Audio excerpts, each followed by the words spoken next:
They're vowing not to resume until their demands are fully met. Patients in many hospitals across the country were stranded. The strike comes at a time when one more doctor and 26 have succumbed to COVID-19.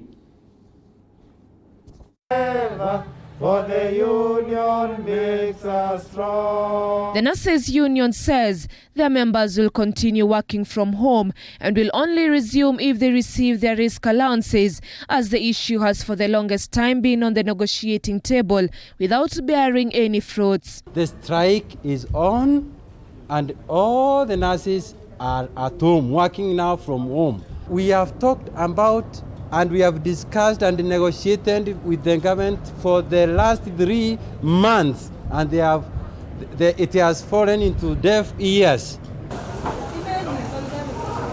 The effects of the nurses' strike has already been felt in Webuye Sub-County Hospital in Bungoma County after operations were paralyzed Monday morning after nurses in the hospital joined their colleagues in solidarity across the country in the strike, leaving patients decrying of the state in the hospital, many of whom are unable to get transfers to private hospitals due to high costs. Serikali mtatusaidia aje kulingana na hawa wagonjwa.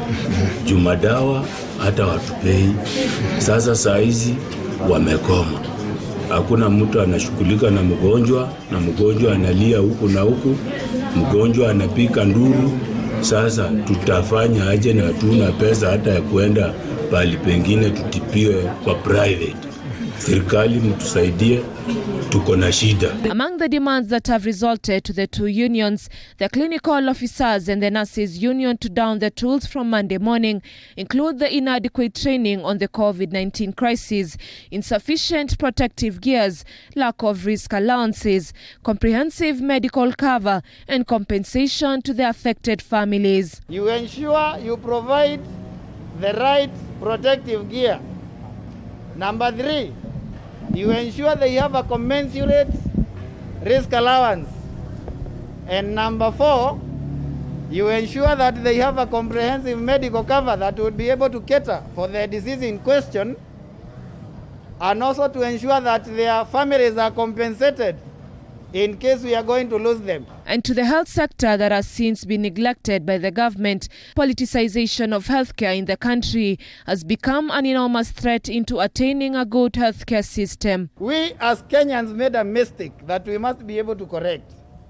The moment we politicized health sector by taking it to be managed by health entities. It's not the time really to hold the government to ransom. And the doctors themselves take an oath to protect life. How then do you justify downing your tools when people are dying, lives which you can actually save? So I want our doctors to become more realistic and more understanding.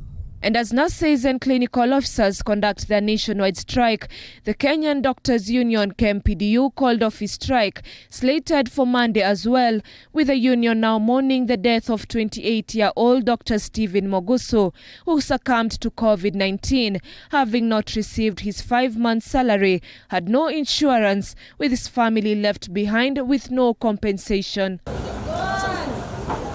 The two unions have firmly stood on their feet, saying the health sector has been neglected for days on end, and the strike is on as planned and will only resume duty once their demands are fully met. Nanok Lauren, TV 47, Nairobi.